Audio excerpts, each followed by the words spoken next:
C'est en direct.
Oh. Bonsoir, bonsoir, bonsoir, bonsoir. J'espère que vous allez bien. Je vois une photo, mais je ne vois pas de nom, donc je suis désolé. Je ne pourrais pas dire le nom, mais merci d'être là. Merci beaucoup. Alors, attendez, je vais bien me placer, non? Comme ça, parce que je sens qu'il y a trop de bruit dans ce truc-là.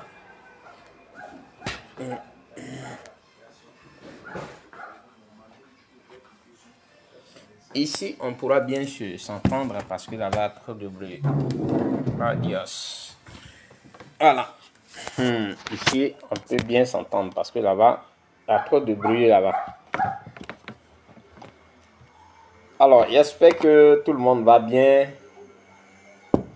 Tout le monde va bien, j'espère bien. Nous allons faire un direct là concernant les dépôts des dossiers de candidature.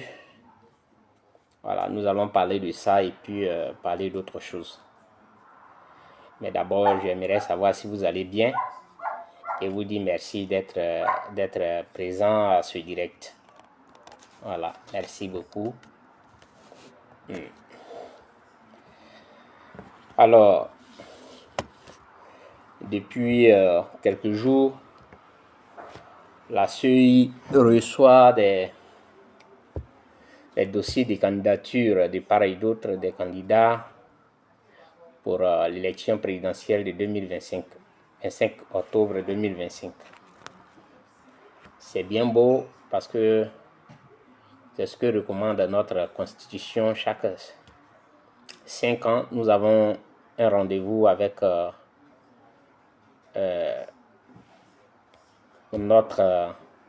président en exercice.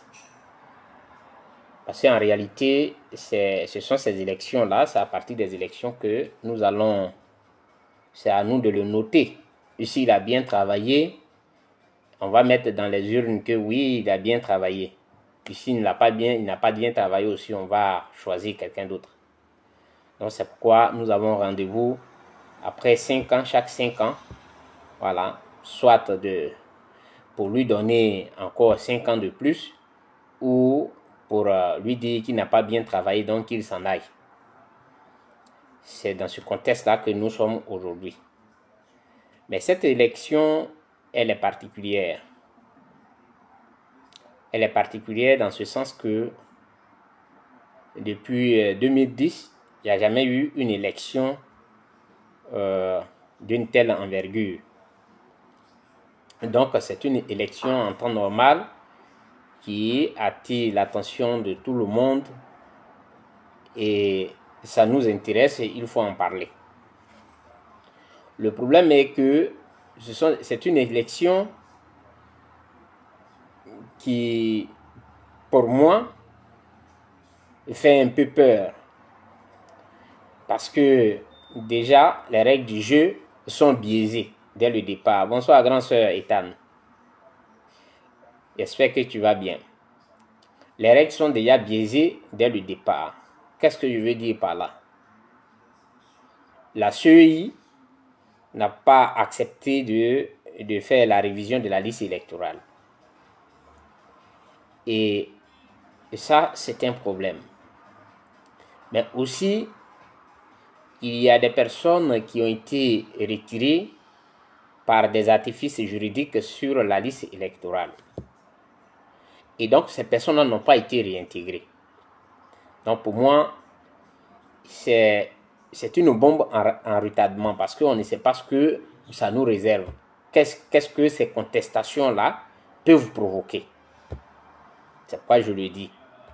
Mais quand même, c'est une élection importante parce que normalement, on aurait souhaité voir tous les leaders à cette élection.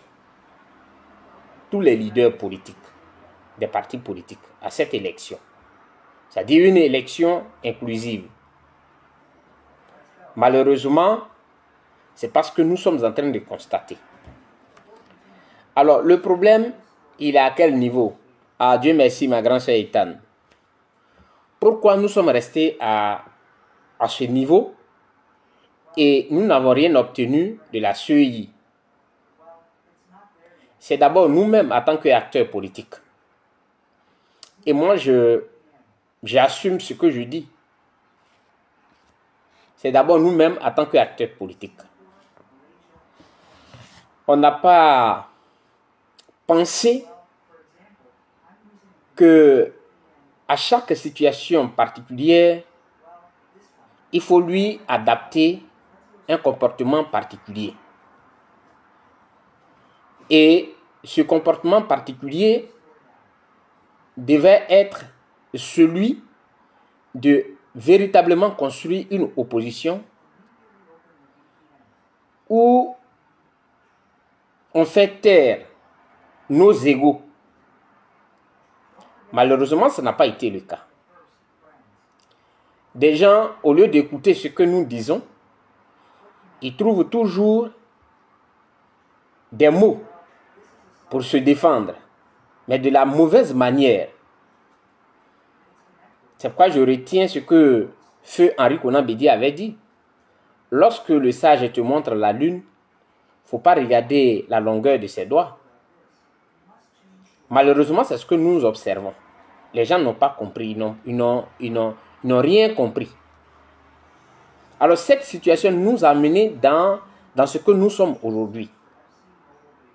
Parce que pendant que un groupe est en train de dire que nous ne reconnaissons pas la CEI, il y a un autre groupe qui a ses représentants au sein de la CEI. Dans une telle situation, ça fragilise déjà les positions.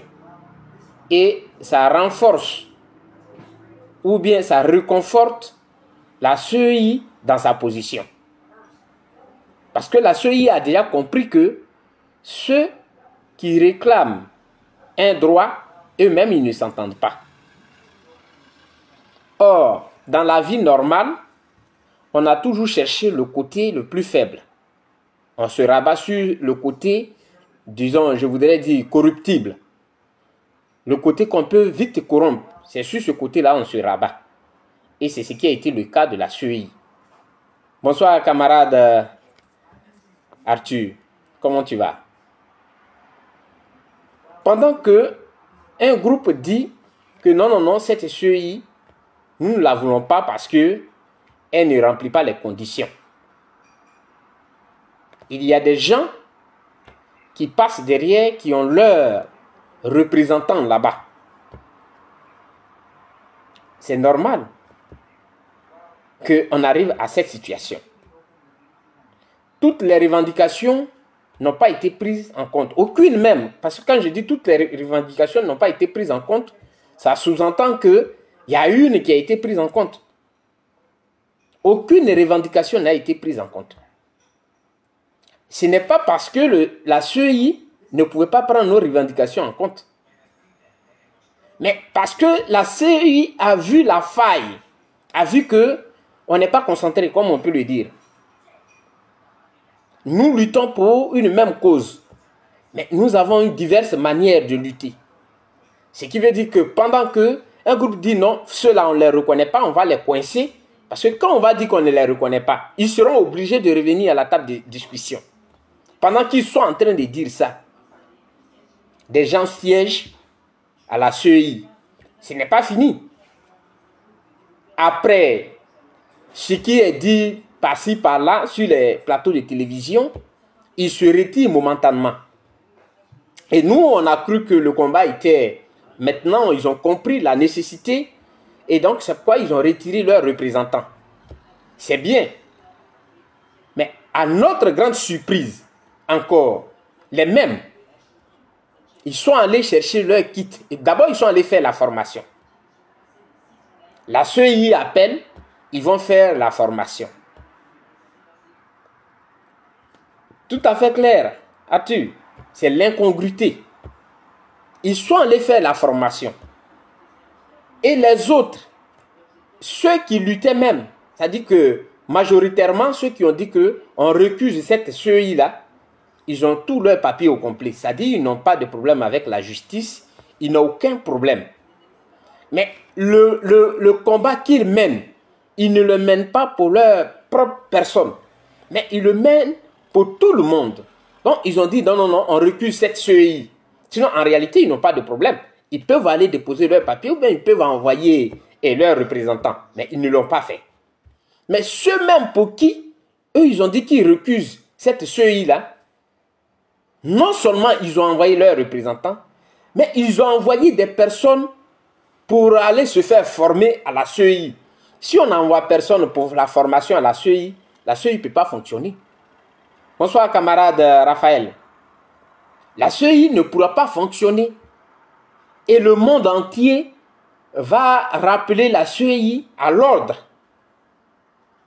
Mais les gens disent non, on ne reconnaît pas la CEI et vous êtes en formation. On nous dit que non, c'est la stratégie. Ici, là, personne ne peut m'influencer, personne ne peut me dire que non, ne dis pas ça. Non. Il s'agit de la vie des milliers d'Ivoiriens. Parce qu'on joue, quand on leur dit que les gens sont dans un jeu pour leur propre intérêt, mais ce n'est pas pour l'intérêt national. Les gens pensent que c'est faux. On les utilise, on utilise leur souffrance. On utilise leur souffrance là pour leur faire croire que non, nous sommes dans la lutte pour vous. En réalité, c'est pour eux. Parce que si ce n'est pas pour eux, ils doivent suivre ce que les autres font. La CEI, si la CEI n'a pas reçu de personnes pour les former, ils vont revoir leur position. Mais les grands partis, effectivement, la stratégie dort chez eux. Les grands partis ont envoyé leurs représentants pour aller se faire former. On a parlé de ça, ils sont venus nous dire que non, bonsoir ma grande soeur Feli, merci d'être là. Non, c'est la stratégie et que nous sommes, c'est la stratégie. C'est dans la stratégie là, la CEI a compris la faiblesse. Parce que si les grands partis, le PDCI, le PPACI et le COGEP, MGC, tous ces partis-là ne participent pas à la formation, mais la CEI est obligée de reculer. Ils ont envoyé leurs gars là-bas pour aller suivre la formation. Ce n'est pas fini. Ne prenez pas les Ivoiriens pour des bêtes. Ou bien s'il y a des Ivoiriens qui pensent qu'ils sont des bêtes, mais tout le monde n'est pas bête. Tout le monde n'est pas bête. Parce qu'on utilise votre souffrance C'est ça qu'on appelle la manipulation, le populisme. On utilise votre souffrance pour vous faire croire qu'on est en train de lutter pour vous. Et dans le bavardage inutile, moi j'appelle ça bavardage inutile. Et je vais arriver, je vais vous dire pourquoi je dis bavardage inutile. Parce que quand il n'y a pas de résultat, quand tu finis de crier sur les chaînes, et de dire ce que tu veux, et qu'il n'y a pas de résultat escompté, c'est un bavardage inutile. Le fait n'est pas de rassembler des milliers de personnes et dire des choses. Ce n'est pas ça. Mais derrière ça, qu'est-ce que tu as pu engager comme résultat? Quel est le résultat que tu as? Rien. C'est un bavardage inutile. Ils ont envoyé, les autres disent, bon, on ne reconnaît pas. MGC, c'est-à-dire que MGC a dit, on ne reconnaît pas. Ils ont fait, comme on appelle la communication, pas MGC, CAPSI a dit, on ne reconnaît pas cette CEI. Ils sont en train de mettre la pression sur la CEI. On apprend que non, ils ont envoyé des formateurs là-bas. Et qui est contre votre combat dont vous parlez là? Qui est contre votre combat? Parce qu'on ne sait pas c'est quel combat vous menez. Non, ils sont contre nous, l'opposition qui est contre l'opposition. C'est vous-même qui êtes contre l'opposition. Et c'est ça qui est la vérité. Parce que si vous n'êtes pas contre l'opposition et que la CAPSI fait des revendications, la CAPSI dit qu'on ne reconnaît pas cette CEI, vous aussi vous le dites, on ne reconnaît pas la CEI. Et donc on n'envoie personne là-bas pour faire une formation. Mais vous avez envoyé des gens là-bas. Vous les avez envoyés. Quand on vous rappelle ça, vous dites que non, à chaque fois quand on a... Non. Nous, on n'est pas là. Il faut que les Ivoiriens sachent déjà nos positions. On ne peut pas se taire pour vous regarder. Les erreurs que nous avons connues. C'est-à-dire que la guerre que nous avons connue en Côte d'Ivoire est partie des erreurs. Parce qu'on ne veut pas écouter. On pense que c'est une personne qui doit tout dire. Et c'est cette personne qu'on doit écouter. Non. Voilà. Vous n'êtes pas arrêté à envoyer des femmes. Yano, faut allumer là, s'il te plaît. Vous n'êtes pas arrêté à envoyer que des gens qu'on doit former. Non. Merci. Mais vous êtes allé chercher les kits.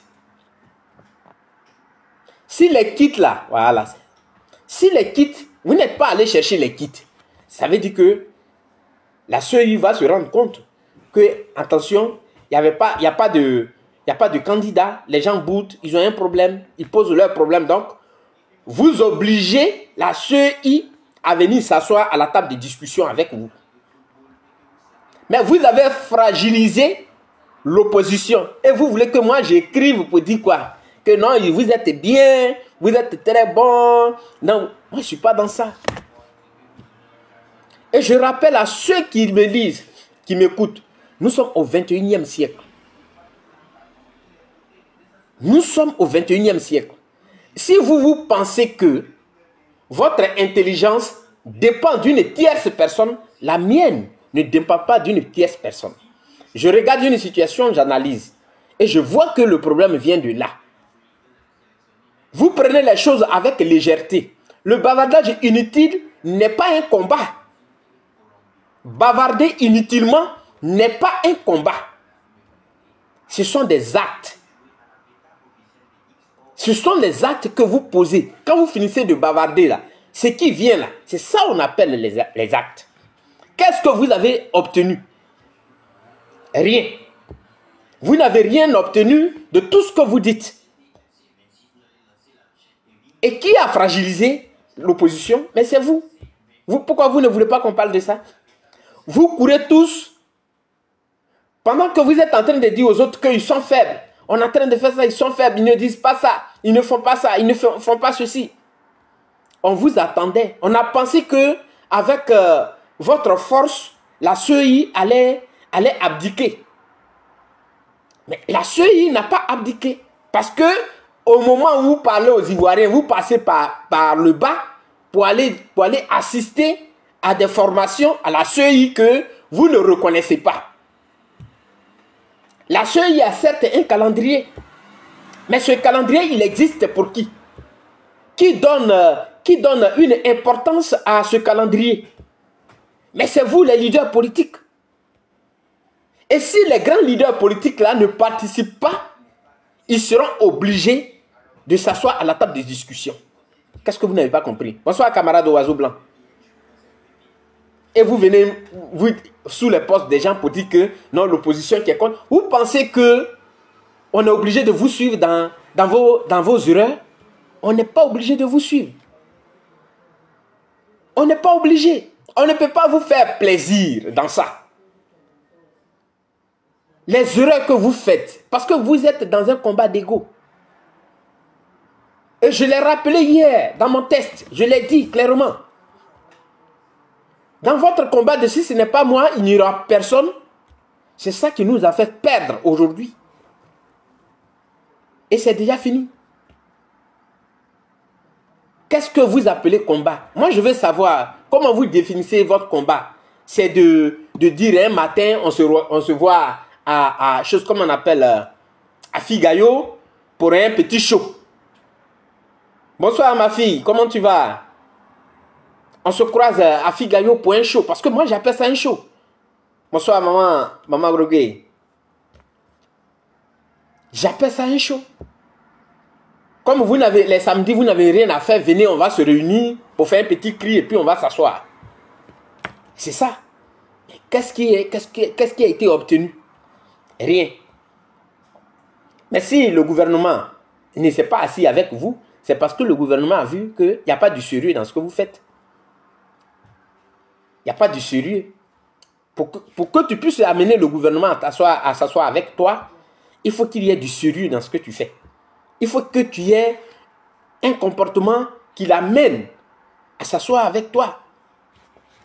Mais pendant que les autres, eux, ils cherchent des voies et moyens, comment il faut le faire? Vous diabolisez. Vous diabolisez ce qu'ils font. Vous les diabolisez. Parce que si ce n'est pas vous, il n'y aura personne. Et vous voulez qu'on ne parle, vous ne voulez pas qu'on parle de ça? Non, on va parler de ça, chers frères. Parce que les erreurs qui ont fait que nous avons connu la guerre en Côte d'Ivoire, vous n'avez pas été les seuls à payer le prix de cette guerre-là. Nous avons tous payé le prix de cette guerre. C'est ensemble, on a payé ça. On n'a pas dit que c'est toi qui avais, c'est toi qui as l'origine, c'est toi qui n'as pas fait ça, c'est toi qui n'as pas fait ça. C'est nous tous qui avons payé. Donc s'il y a un problème et que ce problème concerne la Côte d'Ivoire, c'est normal qu'on parle.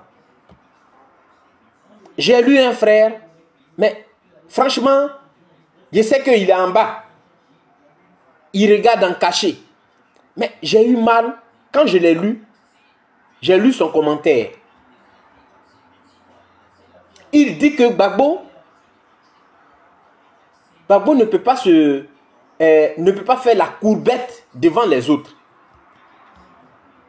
Mais c'est péjoratif. Oui, c'est péjoratif, c'est répétissant, je sais pas, c'est un mépris.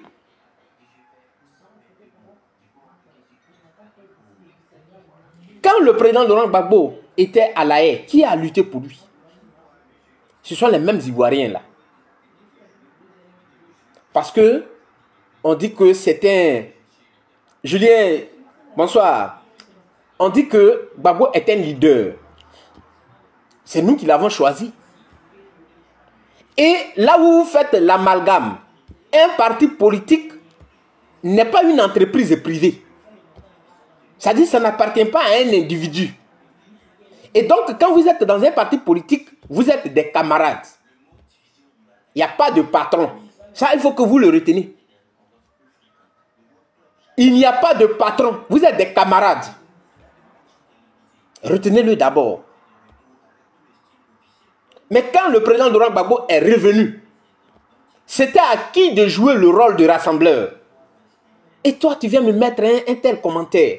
Ce n'est pas parce que les autres n'avaient pas cette capacité, mais par respect. On sait qu'il a été président de la République de Côte d'Ivoire. Et on sait les conditions dans lesquelles il s'est retrouvé à La Haye. Quand il se retrouve à La Haye et qu'il a été acquitté, qu'il rentre, on lui donne toute cette responsabilité. Pas forcément pour être président, même s'il voulait être président.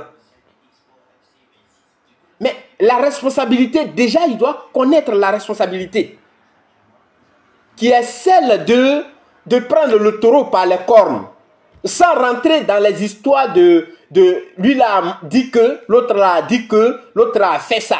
Parce que c'est ça qui définit un leader. Un leader n'est défini que par sa capacité à se surpasser et trouver des solutions là où les gens ne pensaient même pas. C'est ça un leader. Mais Gbagbo s'est mis dans quoi? On l'a laissé. Même il ne nous a pas... Moi je demande aux Ivoiriens qui sont là. Est-ce que Gbagbo vous a donné l'information de là où il est quitté? Celui qui a l'information, qui nous la donne? Celui qui a l'information là, qui vient nous la donner? Mais on n'a pas eu droit à cette information. Alors que, quand il était là-bas, on a lutté pour lui. On était pourchassés à cause de lui. Quelle est l'information que vous avez eue à part, voici ma petite femme? Quelle est l'information que vous avez eue?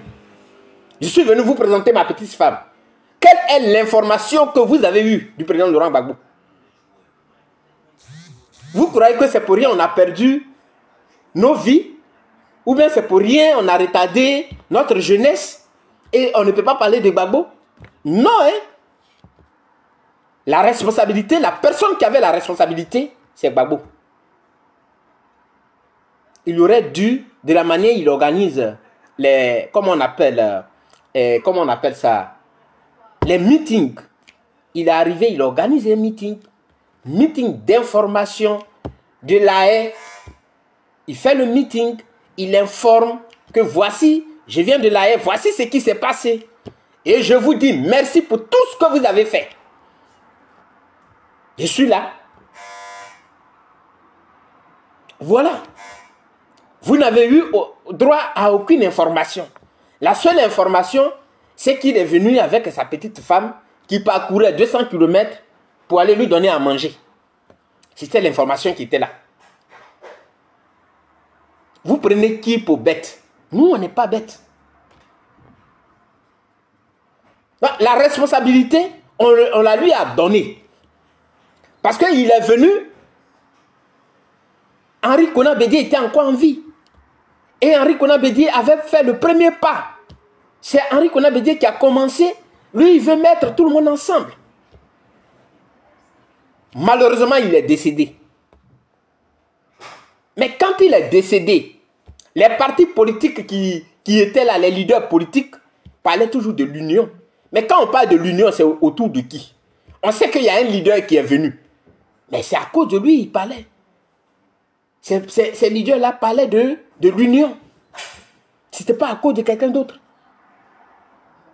Et quand les journalistes qui sont les porte-voix de ceux qui parlent dans les rues, ils arrivent devant le président Laurent Gbagbo lors d'une interview et ils posent le problème.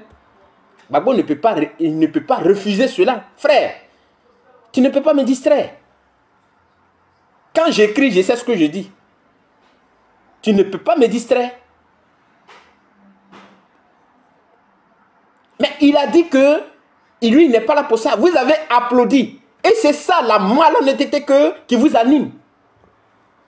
Vous êtes très malhonnête. Vous avez applaudi. Pendant que nous, on était choqués. Nous encore, là, on a placé caméra pour dire que non, le président Laurent Gbagbo n'aurait pas dû dire ça. Vous avez trouvé que le fait qu'on ait dit, le président Laurent Gbagbo n'aurait pas dû dire que ce n'est pas sa responsabilité de mettre, comment on appelle, l'opposition ensemble, c'était mauvais. Aujourd'hui, on vous le rappelle, vous trouvez encore que c'est mauvais. On n'est pas bête. On a perdu, il y a des gens qui ont perdu leur jeunesse. D'autres ont perdu leurs parents. Gbagbo là, on doit parler de lui. Parce que c'est à cause de lui que tout ça nous est arrivé. Que ça vous plaise ou pas. Et ça, vous devez le retenir. Vous n'allez pas dire aux Ivoiriens que Gbagbo a souffert pour nous. C'est une foutaise. Parce qu'il n'a pas été le seul à souffrir dans cette histoire-là. Nous avons tous souffert pour un combat qu'on a trouvé noble. Vous n'allez pas réécrire l'histoire de la Côte d'Ivoire. Nous sommes tous de la Côte d'Ivoire et vous n'allez pas réécrire l'histoire de la Côte d'Ivoire. Et je n'aurai pas peur de le dire. Si j'ai des comptes à demander, c'est à Gbagbo. Si je dois parler de quelqu'un, c'est de Gbagbo que je vais parler. Moi, je ne connais pas Alassane. C'est parce que j'ai épousé l'idéologie de Gbagbo que j'ai eu des séquelles. J'ai épousé l'idéologie de Gbagbo que, c'est-à-dire, nous sommes des milliers comme ça. Il y a eu des morts dans leur famille. Donc, si on doit parler, s'il y a des réclamations à faire, c'est à Gbagbo on doit réclamer quelque chose. Le bateau que tu as dirigé là, tu as conduit là, il est arrivé à quel port? C'est cela. Donc, ceux qui luttent contre normalement l'intérêt des Ivoiriens, c'est vous. Parce que là, on lui a donné, il a dit non. Les autres ont dit ok, comme il n'y a pas de leader, nous, on va s'organiser. Ils s'organisent et derrière eux, il y a une autre organisation. Mais il me parle de l'appel. Non, Gbagbo a fait l'appel. Mais l'appel de Gbagbo ne doit pas s'adresser à ses compagnons d'hier. Vous pensez être intelligent ou sage, mais il y a beaucoup de choses que vous ne connaissez pas. Gbagbo, avant de lancer son appel, il doit chercher à normaliser la situation ou les problèmes qui sont entre lui et ses camarades. Est-ce que vous comprenez ça? Sinon, l'appel de Gbagbo, là, ce n'est pas à ses camarades, non. L'appel de Gbagbo, c'est à ceux qui ne l'avaient pas compris hier. Ceux qui l'ont combattu hier et qui se sont rendus compte que aujourd'hui, la Côte d'Ivoire est dans la merde. Donc, c'est à ceux-là que l'appel de Gbagbo est adressé. Mais pas ceux de sa maison. Quand je dis ceux de sa maison, ses collaborateurs d'hier, ceux avec qui il était hier, ceux avec qui il a partagé les mêmes idées. Donc, il peut avoir des bisbilles. Et ça, vous ne l'avez jamais compris. Entre les humains, il y a toujours des bisbilles, il y a des problèmes. Mais quand tu es un leader, c'est là on voit que tu es un leader. Il y a eu un problème. Mais il y a quelque chose de plus intéressant qui est là. Avant que Gbagbo ne lance son appel, il appelle tous ceux-là. Il va vers eux. Parce que le leader, c'est celui qui se rabaisse d'abord. Vous croyez que le leader, c'est celui qui a la tête en l'air? Non, vous vous trompez. Vous vous trompez. Un leader, là, il se rabaisse. Et il va vers eux. Il essaie d'aplanir tout ce qui a été fait. Il essaie de trouver une solution avec tous ses camarades. Entre eux, il parle entre eux et il leur dit, désolé, on a parlé, on s'est entendu, mais maintenant voici le problème. Je ne demande pas à X ou Y de quitter son parti politique, mais voici le combat que nous allons mener. Donc je vais lancer un appel. Donc il ne lance pas l'appel à lui-même. C'est-à-dire lancer l'appel aux autres. C'est-à-dire que Gbagbo se lance un appel à lui-même. Est-ce que vous comprenez ça? Vous pensez être intelligent, mais vous ne l'êtes pas. C'est ça. Il ne lance pas un appel à lui-même. Mais il finit de lancer l'appel. C'est là qu'il envoie maintenant les Dano Guégué. Vous croyez? Vous pensez que c'est comme ça on réfléchit? Il envoie maintenant les Dano Guégué. Ils vont faire quoi? Et comment l'appel a été lancé? Vous n'allez pas réécrire l'histoire de la Côte d'Ivoire. C'est vous le problème de la Côte d'Ivoire. Ce n'est pas les autres que vous indexez tout le temps. Et sans preuve d'ailleurs. Nous, on a des preuves contre vous. Vous êtes dans des allégations qui n'ont aucune base. Des histoires de cours communes. Des histoires autour du thé. Quand vous partez vous asseoir dans des maquis. C'est de ça. Parce que vous n'allez pas présenter un élément factuel qui prouve que lui, là, il a fait ça. Et voici les preuves qu'on vous donne. Vous n'avez pas ça. Mais nous, on a des preuves à vous présenter. Moi, s'il y a des comptes à demander à quelqu'un, c'est à Gbagbo, il doit demander compte. S'il doit même le matin, il doit me réveiller, il doit parler de quelqu'un, c'est de Gbagbo, il doit parler. Parce que c'est lui, son idéologie que j'ai épousée. C'est lui que j'ai reconnu comme un leader. Donc, je ne peux pas dire que non, je ne vais pas parler de Gbagbo. Quand tu parles, non, tu parles de Gbagbo. Et puis quoi? Donc, le problème, c'est vous. Pendant que les autres posent un problème, vous passez derrière, vous creusez. Parlant de la CEI, qui a affaibli l'opposition? C'est vous. Mais les autres étaient obligés de venir et déposer leur dossier. Parce qu'ils ont compris que avec vous, ça ne peut pas aller. Voilà. Vous avez retiré vos représentants. On a trouvé une lueur d'espoir. Ah, peut-être qu'ils ont compris les appels qu'on lançait. Donc, ils ont compris. Donc, maintenant, tout le monde va être braqué contre la CEI. Mais vous finissez de retirer vos représentants et en même temps, vous envoyez des gens pour aller se faire former. On vous demande, non, non, non, c'est la stratégie. C'est la stratégie. Qu'est-ce que vous voudriez que les autres fassent? Ils vont vous observer. Ils vont dire que non, eux, ils ne participent pas. Pendant que eux, ils sont en train de lutter pour que vous ayez droit à ces élections-là. Vous participez à ces élections. Mais vous passez derrière eux pour aller faire autre chose. Qu'est-ce que vous n'avez pas compris? Qu'est-ce que vous n'avez pas compris? Et vous accusez les autres. Non, l'opposition. Vous pensez qu'on va vous suivre dans des bêtises comme ça? On ne peut pas vous suivre dans ça. Voilà. On ne peut pas vous suivre. C'est quand vous êtes allé faire votre formation, c'est là que MGC et comme on appelle CAPSI a fait une déclaration pour dire que, bon, on avait retiré, on avait dit que cette CEI-là, on ne la reconnaît pas. Donc, on revoit notre position. Parce qu'ils vous ont vu là-bas, vous êtes déjà là-bas. Ils vont faire quoi? Ils sont faibles. Quel combat ils vont mener là? Ils sont faibles. Voilà. Donc, ne venez pas travestir l'histoire. Ne venez pas pour travestir l'histoire. Il y a des gens qui sont là pour le béni oui, mais ce n'est pas tout le monde. Je dis que nous allons faire des vidéos et ces vidéos vont rester pour que les enfants qui vont venir puissent suivre ça. Eux-mêmes, ils vont peser pour voir réellement ce qui s'est passé.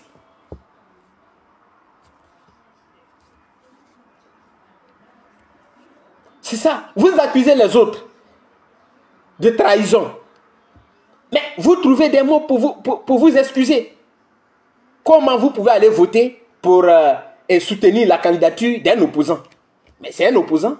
Si comme on appelle, son camarade de lutte est mort en cours de route, mais si vous devez faire, comme vous êtes des humains, c'est de lui dire Yako, mais vous le combattez sur le terrain politique. Vous n'avez aucun droit d'aller le soutenir. Et vous venez justifier ça. Comme c'est vous, voilà, ça c'est la stratégie. Ça, c'est une très bonne stratégie. C'est la stratégie qui est là. Et c'est vous qui trouvez que les autres sont des traîtres. Vous vous associez avec quelqu'un. Pendant que vous êtes en train de demander la justice, il faut que la justice soit faite. À quel moment on fait la justice? Lorsqu'on est avec le meurtrier. La question. À quel moment on doit demander justice? Pendant que le meurtrier, on fait de lui notre ami personnel. Et on combat celui qui était contre le meurtrier. À quel moment? Dites-nous. À quel moment on demande cette justice-là? Non, nous on ne parle pas comme Charles Blé Goudé. On veut que la justice soit faite. La justice n'est pas encore faite. Mais celui qui avait les armes, qui a tiré sur les Ivoiriens, qui tenait les gros discours, il est avec vous. Vous faites même campagne pour lui. Et que c'est l'enfant béni. Vous trouvez qu'il a été, comme on appelle, envoûté par le diable. Vous trouvez des excuses. Mais les autres qui sont là comme électrons libres et qui veulent marcher selon eux-mêmes leurs propres convictions, c'est à ceux-là que vous dites que non, non, non, non, non. Et regardez, non, on a entendu qu'il était ici. Non, on a vu qu'il était là. Et vous n'avez jamais donné une seule preuve. Le problème de la Côte d'Ivoire, c'est vous. Parce que vous n'avez rien retenu de ce qui est arrivé. Vous pensez, vous dites aux autres que c'est eux qui agissent par émotion. Non, non, c'est vous qui agissez par émotion. S'il n'y avait pas d'émotion dans ce que vous faites, Gbagbo n'allait pas créer un parti politique.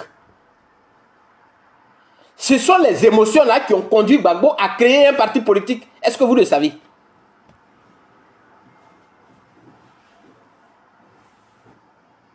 S'il avait pris son temps pour dire que oui, la nature, dans la nature de l'homme, il y a toujours ces choses.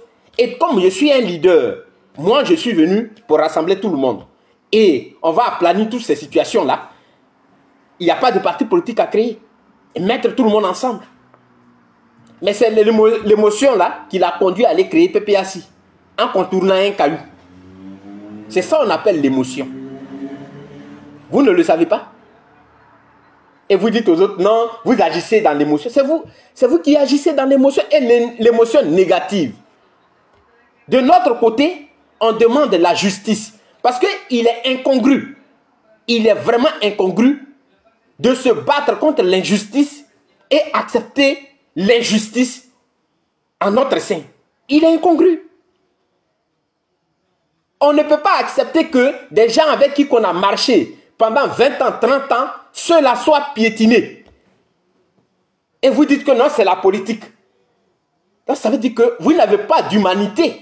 Vous n'avez pas d'humanité. Ce qui compte pour vous, c'est votre intérêt personnel. Parce que je ne vois pas si réellement vous, la politique, la définition de la politique n'est pas de piétiner les autres.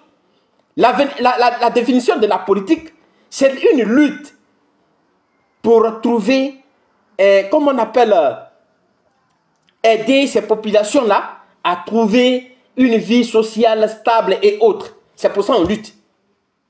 C'est ça. Comment organiser la société? Et qui parle d'organisation de la société, parle de la santé mentale, parle de la cohésion, parle de respect des règles sociétales. C'est ça. C'est ça l'objet de la politique. Mais vous avez dénaturé la politique.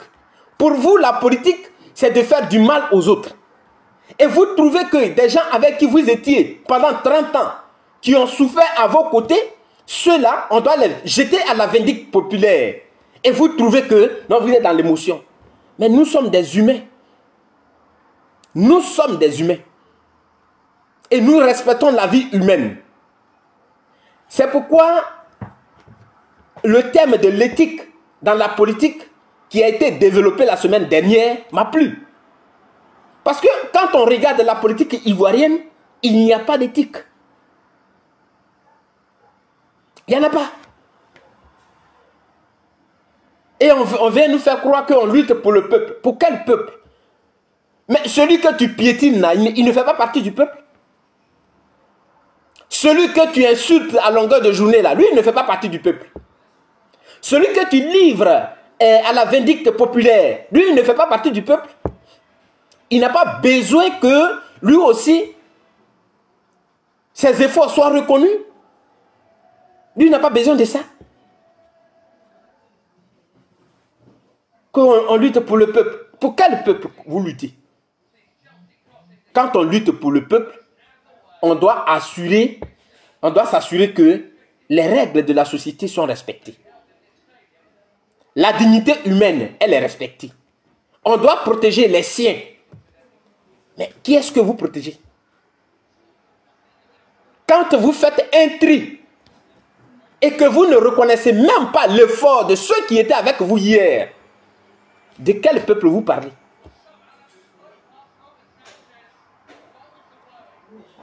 Donc, le dépôt des candidatures, je l'ai dit, si vous avez accepté de façon tacite que la CEI, elle fonctionne normalement, ça veut dire quoi?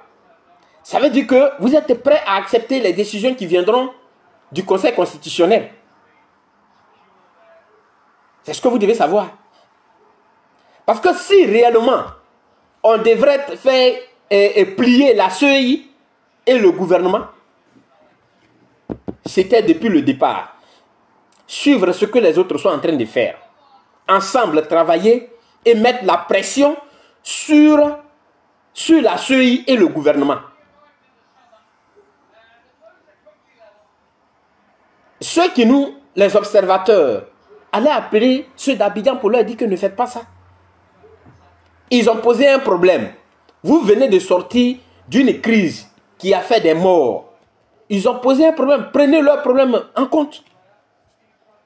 Mais pendant que la CAPSI est en train de dire que on ne reconnaît pas cette CEI, et vous courez, vous partez, vous envoyez non seulement des représentants là-bas, vous envoyez des gens pour se faire former, vous envoyez des gens pour aller récupérer les kits. Alors donc les autres, eux, ils sont bêtes, ils vont vous assister comme ça? Non. Non. Le problème de la Côte d'Ivoire, c'est vous. Parce que vous ne pensez qu'à vous.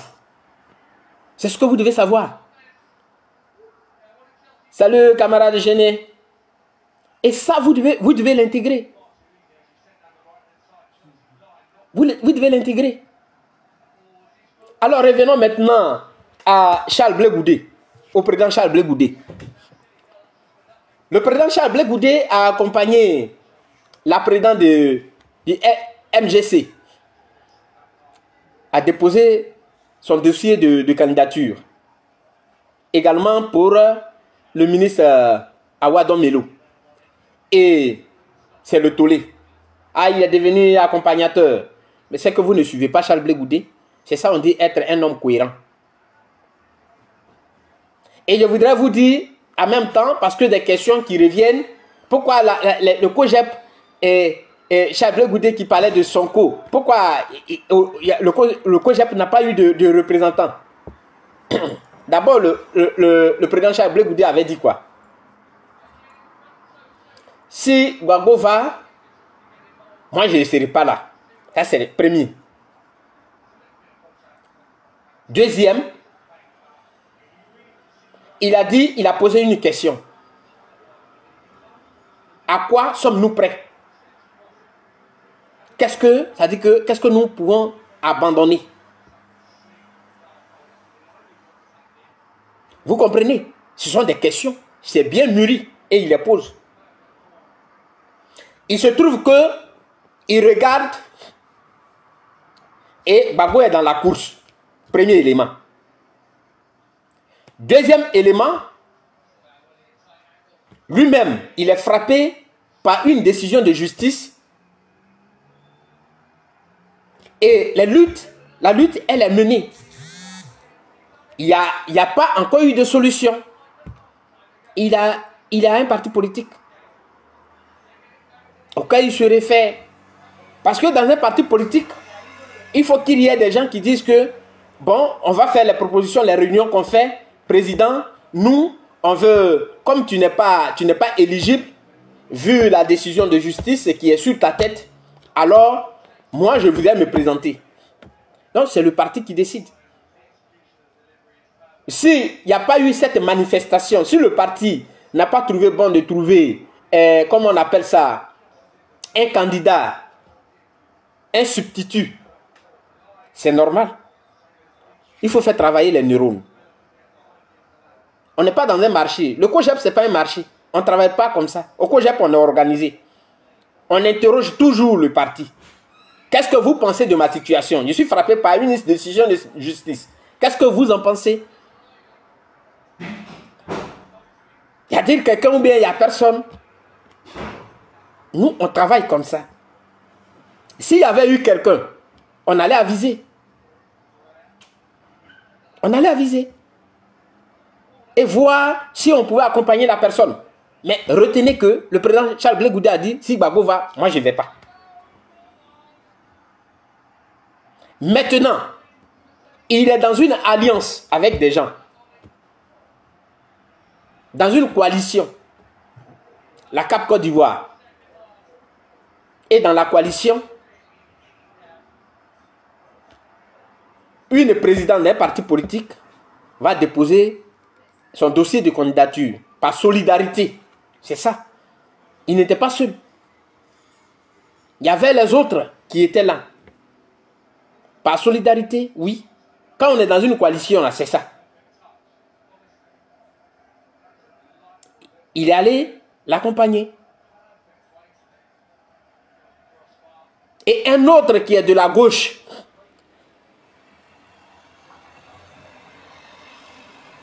qui est le ministre Awa Domelo,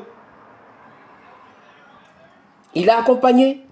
Ça, c'est dans l'esprit de que sommes-nous prêts à abandonner pour une Côte d'Ivoire tranquille. Charles Blé Goudé, il est cohérent dans ce qu'il fait. Ce n'est pas un homme qui est ambivalent. Il est cohérent dans ce qu'il fait. Ça veut dire que si lui, il n'est pas candidat, il est prêt à soutenir celui qui est de la gauche. Il est prêt à le soutenir. On ne travaille pas comme ça au COGEP. Le COGEP, ce n'est pas un moulin à café. Ce n'est pas un moulin à café. On est organisé. On se parle. On s'écoute. Charles Blé Goudé est un leader. Charles Blé Goudé ne vient pas imposer quelque chose à quelqu'un. Voici la caractéristique première de Charles Blé Goudé. Il ne vient pas imposer quelque chose. Il pose les problèmes. Vous analysez. C'est à vous de trouver. Ce que vous allez dire là, il va suivre. C'est comme ça nous on travaille. C'est pourquoi on dit cette génération dans laquelle nous sommes là, on n'est pas là pour reprendre les mêmes erreurs de ceux qui sont là encore. On n'est pas là pour ça.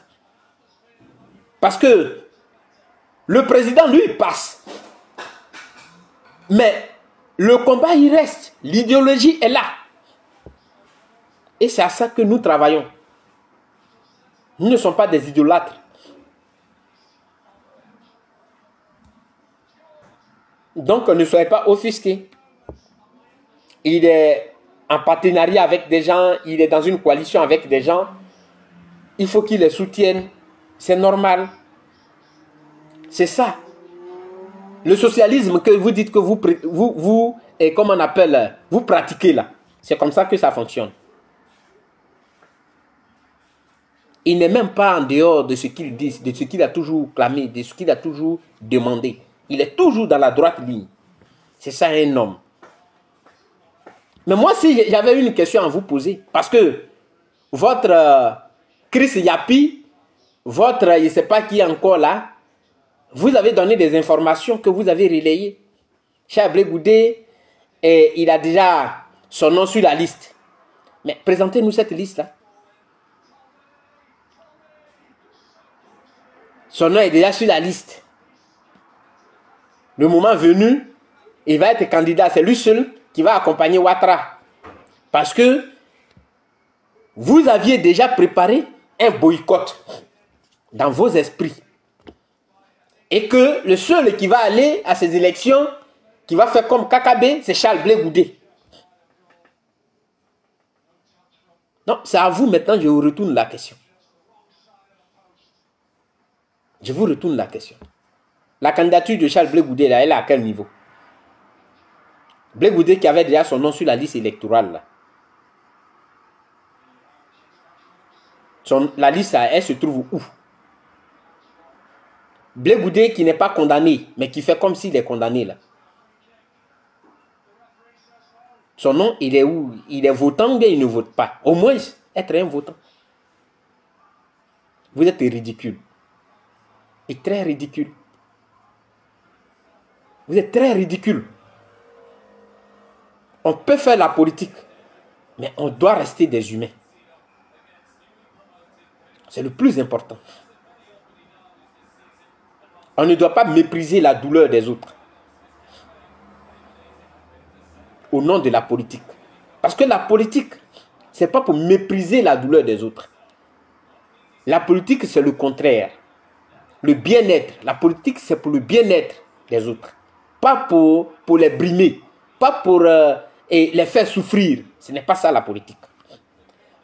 Parce que quand vous écrivez, c'est ça la politique. Vous ne savez rien de la politique.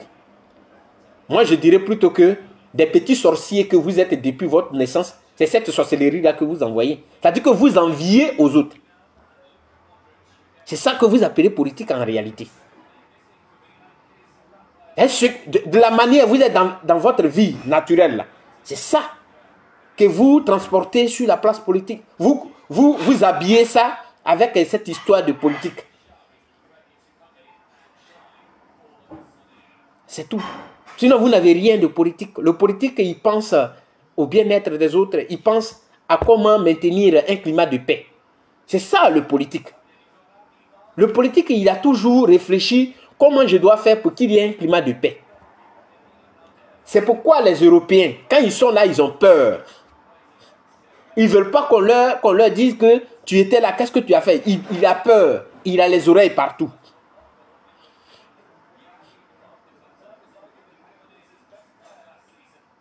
Si un Européen t'a accusé, si tu es son rival politique, qui t'a accusé, c'est qu'il a déjà fait les recherches.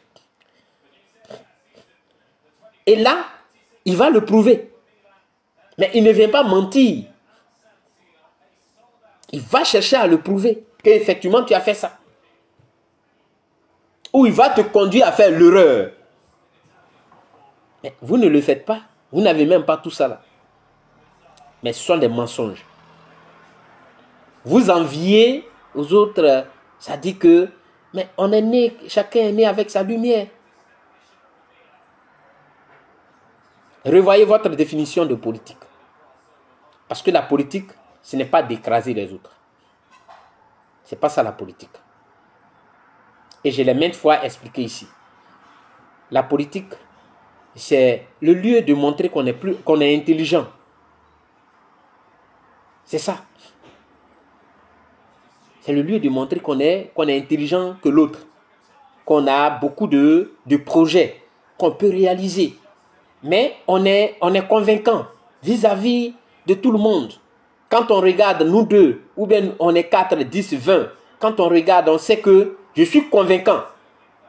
Quand je déballe mon programme de société, on voit que je suis convaincant. C'est ça la politique. Sinon la politique, ce n'est pas la recherche de comment on appelle, comment écraser les autres. Comment mentir. Monsieur Ouattara, vous voyez, Monsieur Ouattara allait déposer sa candidature. Est-ce qu'il a fait du bruit? C'est pas il dit que les bruits là. Qu'est-ce qu'on a pu gagner dans les bruits? Ouattara, apparemment, il n'aime pas les défis. Quand tu lances un défi à Ouattara, il le relève. Oui, il faut le lui reconnaître. Les bavardages inutiles, là, il n'est pas dedans. Quand tu lances un défi à Ouattara, lui, il le relève. Pour te dire que toi, tu peux continuer à bavarder. Mais lui, il continue. Donc, la meilleure façon de ramener Ouattara à la table, c'est de ne même pas lui lancer un défi. Est-ce que vous avez compris ça? Ouattara, là, si tu veux avoir Ouattara, ne lui lance pas de défi. Parce que si tu lui lances un défi, c'est toi qui vas perdre. Est-ce que vous comprenez ça? Vous avez annoncé que Ouattara il est malade, il est mourant, il est à chose. Il s'est déplacé en personne pour aller déposer son dossier de candidature. Ça dit, tout ce qui s'est dit, il n'aura pas de 4e mandat là. Il n'a même pas dit un mot là-dessus. Sa réaction. Ça dit, sa réaction. Il vient, il annonce sa candidature. Après avoir écouté les mêmes bruits, il écoute les mêmes bruits. Parce qu'il sait que derrière les bruits, il n'y a rien. Il annonce sa candidature. Après, il y a un autre bruit qui est là. On va, on danse.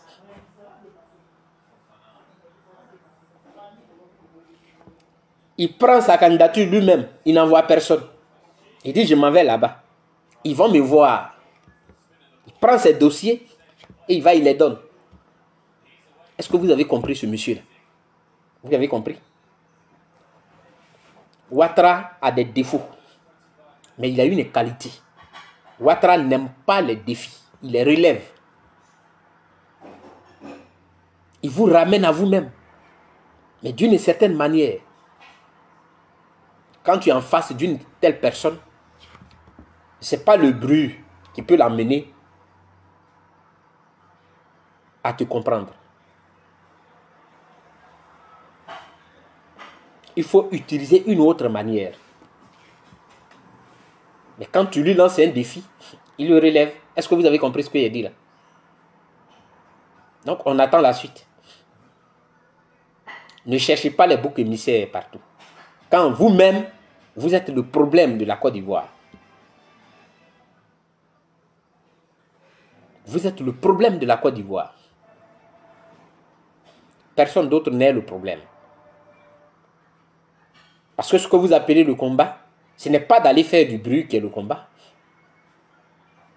Ce n'est pas de réunir des gens et crier qui est le combat.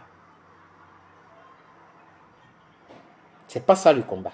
Le vrai combat là, il est intellectuel. Il se mène intellectuellement. Le vrai combat,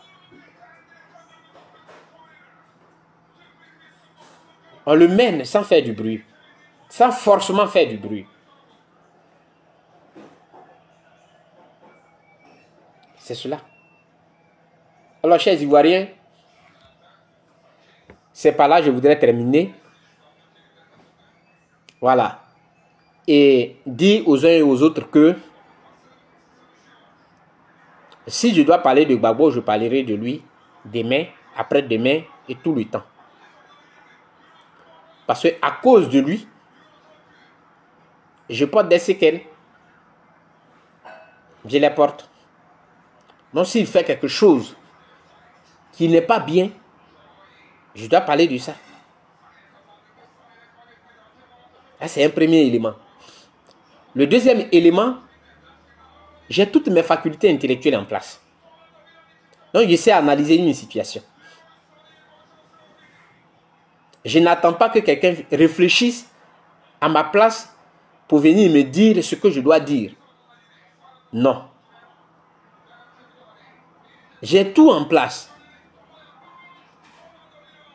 C'est ça.